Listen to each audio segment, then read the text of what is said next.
couple of days. Look at this footage. Wow. Pretty sure this is from Rome. And then here's another one. Guys, this is just too much, man. This is it. This is it right here. Look at this. Look at this. Oh my. Guys. Really? Really, man? Look, this is why there's no time for drama. There's no time for, like, hand-wringing. It's time to come together. It's time to come together. It's time to come together. Because this is real. I look at this, man. I have never seen anything like this before in my life. I'm just going to play it for a second. Next video is going to be, we had a teamwork incident. Remember, tomorrow morning, get up, try to see if you can get this thing on camera if there's clear sky. That's why they've been chemtrailing, guys. Look at this. Dave Dobbs, you might be right, bro. Oh my, oh my, oh my. No wonder they're trying to discredit us right now. No wonder they're trying to discredit us right now. Guys, we're the ones that can get this stuff. You know why? Because we're a huge worldwide network of 70,000 people that all think alike in terms of wanting to know the truth. I'm not saying that we all agree. I'm not even sure what I'm looking at right here. It could be any number of things, but it's most likely a planet. I don't know what else to tell you, guys. Next video is going to be about all the findings that we had in Rome. We had a huge sighting in Rome. That's coming up next.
Consider that the magnitude 9.0 earthquake in Japan, just a few years ago, remember that? Killed more than 15,000 people in the north of Japan and injured thousands of others.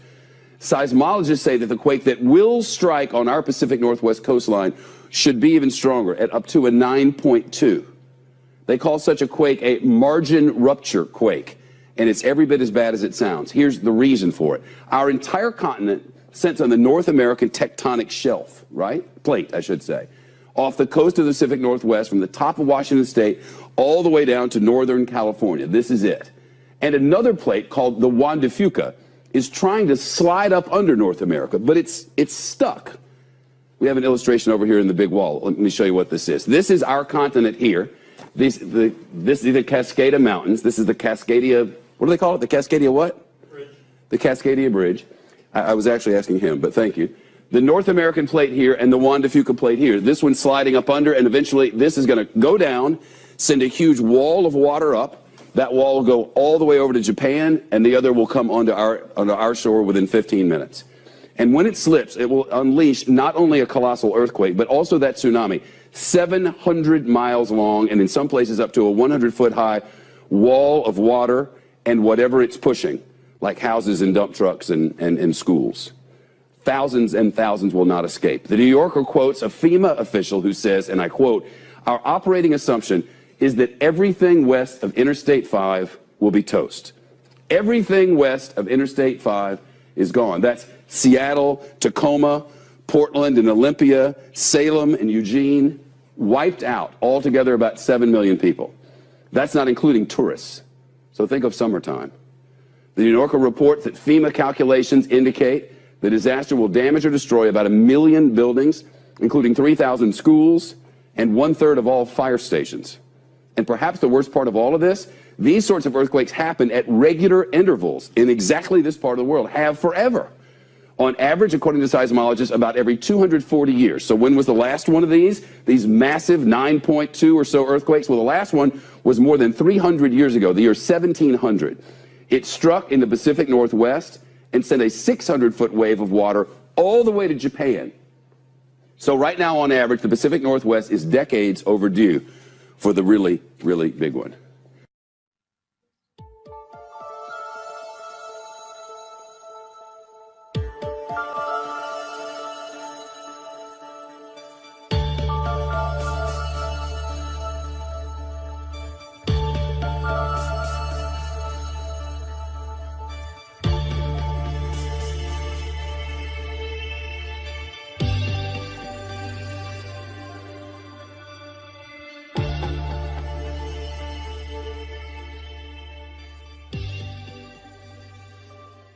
CBS News science and futures contributor Michio Kakuka is a physics professor at the City University of New York. Good morning.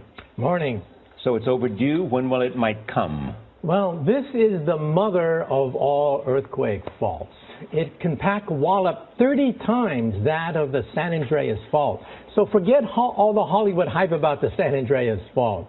We're talking about an earthquake, a 9.0, similar to what devastated northern Japan, which killed over 15,000 people and caused $250 billion in property damage. Cascadia subduction zone stretches about 700 miles from Cape Mendocino, California, to Vancouver, Canada. Big cities expected to be affected include Seattle and Portland. Some scientists believe the earthquake, when it goes off, will reach between 8.7 and 9.2 on the Richter scale and cause a tsunami. Airmen and soldiers conduct joint training in Washington to support domestic operations in preparation for natural disaster. As president of the Portland Post of the Society of American Military Engineers, I felt a real need, a real desire to mobilize engineers to help better prepare our region for a Cascadia earthquake. Army and Air Guard elements successfully operate in a joint mission environment. The only way to move supplies and support to stranded residents in need after such an event would be by air. It's really great to see the state move in a direction of supporting domestic operations at this level. It allows us to really be much more dynamic and respond to the state and to our community. The last big one was 315 years ago, We think the cycle time is roughly 240 years. Do the math. We are overdue in this calculation with another big one. We've known about the Cascadia subduction zone for quite a while. It's a serious risk. A big earthquake in the Pacific Northwest could be the worst disaster the country has faced historically. Every day, almost to the point where it would make your head spin. In order to slow down that pace, it's important to explain what's happening one event at a time. Similar to placing the pieces of a puzzle into one uniform picture that can be easily recognized and identified. One of the pieces of the puzzle that has stirred a great deal of attention has to do with the intensity of seismic and volcanic activity in the northern hemisphere, along the Cascadia subduction zone and the Aleutian Island chain in Alaska. Most recently, seismic alerts have centered around the Yellowstone supervolcano, where a swarm of earthquakes reached nearly 900 in just 2 weeks. This is the highest number of earthquakes in the past 5 years for this short of a time frame. The last volcanic eruption within the caldera was 70,000 years ago, so it is well overdue for another outburst. A swarm of some 100 earthquakes hit Switzerland on July 1st, with a 4.2 quake that was felt over much of Switzerland. Following the earthquake, some people reported noises and booms after the shaking that lasted between 2 and 10 seconds. One of the biggest volcanic news stories of this year concerns the vigorous and surprising eruption of the Bogoslav volcano in the Aleutian Islands. The volcano produced a large explosive eruption followed by a series of explosions on almost a daily basis. Some of these explosions have reached as high as 35,000 feet into the atmosphere. The highly explosive nature of these eruptions is likely rooted in the interaction between the new magma that is reaching the surface and the abundant seawater that it meets when it erupts. That water can quickly flash to steam and help fragment the magma into ash, thus adding to the explosivity of the eruption. This image shows how the continuous eruptions at Bogoslav have demolished much of its Aleutian Island home. Alaskan volcanoes have actually produced 1 or 2 eruptions per year since 1900. At least 20 catastrophic caldera-forming eruptions have occurred in the past 10,000 years. The awesome eruption of 1912 in the Katmai National Monument is the most recent. Alaska normally records 3,000 quakes monthly, but now seismologists have already reached the monthly average in just 10 days. This unusual sequence comprises, among others, 3 earthquakes larger than magnitude 6, 7 larger than magnitude 5, and 50 larger than magnitude 4. The highest number of quakes recorded statewide to date came in 2014, when more than 40,000 were detected, an astonishing number. Mount St. Helens is one of those volcanoes that is unsettled in 2017, resulting in an earthquake swarm. The USGS detected over 120 earthquakes over the last few days, all occurring 1 to 2 miles beneath the volcano. Here's a look back at the shocking devastation left in the wake of the Mount St. Helens eruption on May 18th of 1980.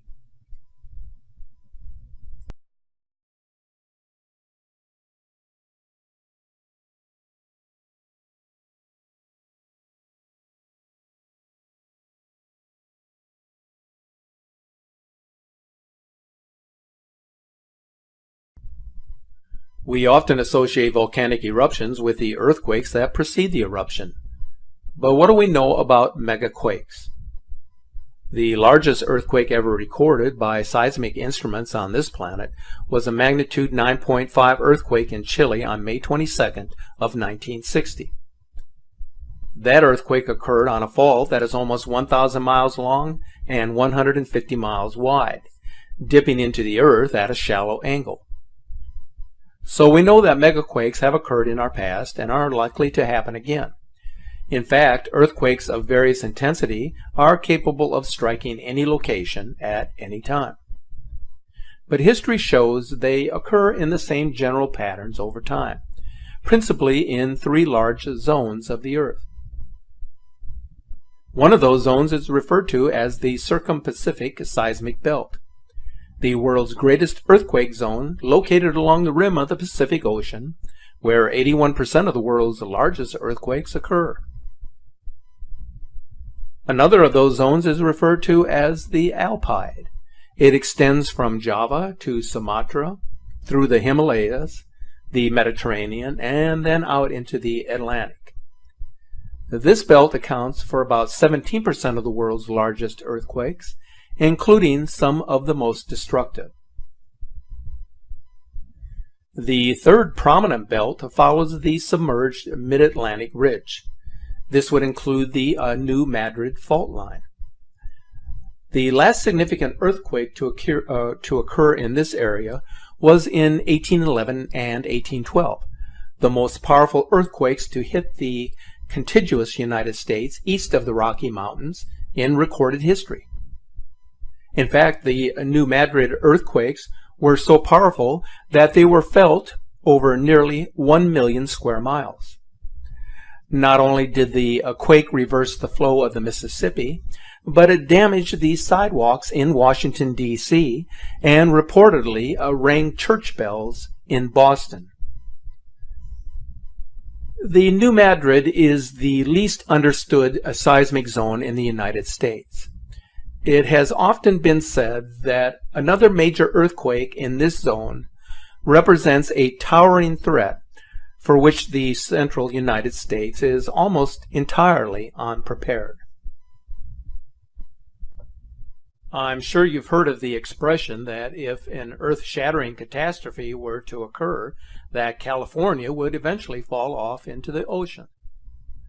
Well, that saying is a bit exaggerated, but California is moving horizontally north towards Alaska in a type of sliding motion. The dividing point is the San Andreas Fault System, which extends from the Salton Sea in the south to Cape Mendocino in the north. This 800-mile-long fault is the boundary between the Pacific Plate and the North American Plate. The Pacific Plate is moving to the northwest with respect to the North American Plate at approximately 2 inches per year. Now, at that rate, it would take some 15 million years for Los Angeles and San Francisco to be next-door neighbors. Unless, of course, a major pole shift were to occur, in which case the timeline could rapidly change. One important result of earthquakes that should be considered is that the earthquake itself does not kill people. It is the buildings and the contents therein that cause deaths in seismically active regions. There has been larger earthquakes that have sustained very little damage, and smaller ones that have. It all depends on the manner, on the construction of the buildings, and the materials that are being used. Some buildings were never meant to withstand violent shaking. Much depends on 2 variables, geology and engineering. From place to place, there are great differences in the geology at and below the ground surface. Different kinds of geology will do different things in earthquakes. For example, shaking at a site with soft sediments can last 3 times as long as shaking at a stable bedrock site, such as one composed of granite. Local soil conditions also play a role, as certain soils greatly amplify the shaking in an earthquake. The looser and thicker the soil is, the greater the energy movement will be. Fires are another major risk during earthquakes, as gas lines may be damaged, which could dramatically change life in America overnight. Earthquakes are a powerful force that can change landscapes and lifestyles. But there is something even more distressing that earthquakes are capable of doing. Media sources have reported that the Chilean earthquake of 2010 and the Japanese quake of 2011 were so powerful that they caused a shift or tilt in the Earth's axis. The Earth, which spins like a top as it orbits the Sun, has its tilt permanently altered.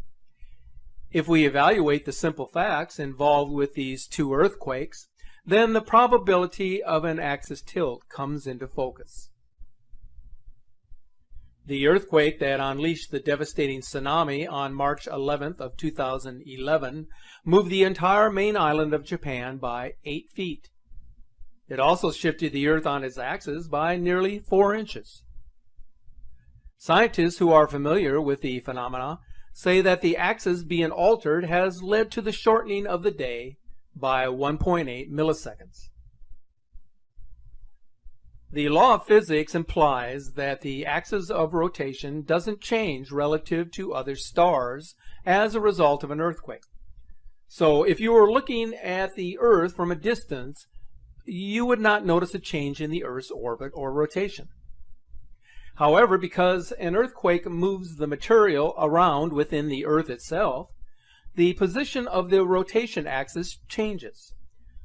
We call this the sloshing of the Earth's mantle, in which the crust actually shifts. So if it appears that a shift of the Earth's axis took place in 2011, it is because we use points of reference on the Earth's surface to determine if this has occurred, where the probable cause is more accurately described as a shifting of everything on the Earth's surface. Here then is a look at the devastating effects of a mega earthquake and tsunami that hit the island of Japan on March 11th of 2011.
The events that alter the dynamics of our planet are a part of the puzzle that, when put into place, help contribute to the overall picture of a planet in turmoil.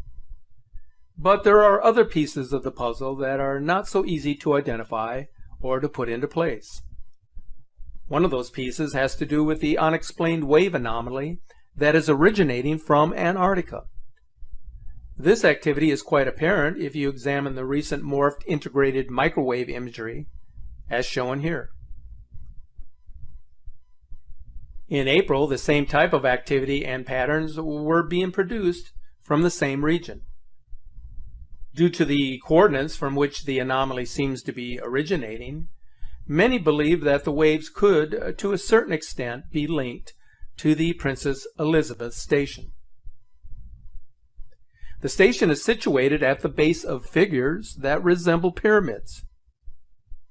You might have heard a while back about a report, although controversial, that former astronaut Buzz Aldrin, who had recently visited Antarctica, had tweeted a photo of a pyramid, explaining in his own words that evil is here. So what did he mean by his Twitter statement? His words were removed shortly after they were posted. It appears that yet another mystery seems to be originating from the South Pole that has yet to be explained. Take a look at this screencast from May 25th. If you look to the left of South America on this map, you will notice that the waves appear to be emanating from Antarctica and moving out into the Pacific Ocean. If you follow the pattern of strange anomalies here, then it certainly looks like something is happening that none of us can fully explain. But as I have indicated many times, the truth is out there. We just have to search for it, and one day, very soon, hopefully, we will find it. If you follow these strange anomalies happening in our sky recently, then you will understand that our atmosphere is changing dynamically. What may have been the norm many years ago is no longer true today. A perfect example of the changes happening in our sky comes from Borneo, and it has to do with light pillars. These anomalous pillars, which appeared over Borneo on June 22nd, are extremely rare. They are normally found in one location, the polar region, where light reflects off the mirror-like surfaces of ice crystals. Borneo benefits from year-round temperatures averaging 32 degrees Celsius, or roughly 90 degrees Fahrenheit, with a relative humidity of around 80% for much of the year. So how is it possible for ice crystals to form here, even at higher altitudes? It is absolutely strange, but certainly makes for a great conversation. One more thing I want to mention, because it has gotten a lot of attention over on our Facebook page. We recently received an image from one of our sky watchers who had this photo from February 26th, and he wanted to finally share it with our followers. It's a fairly remarkable capture of a planetary body that was briefly seen in the southeastern sky on that particular night. Now, as you may be aware, on that date, both Venus and Mars were located in the west-northwestern sky well above the horizon. Both were very visible, especially Venus, which was resembling the Star of Bethlehem with its extreme luminosity. Many of you commented how peculiar and strange Venus was looking before it transitioned to becoming the morning star sometime in March. There are a lot of viewers second-guessing about this photo, but it seems that no one can fully explain what this is. So I thought I would just get this out to you. You can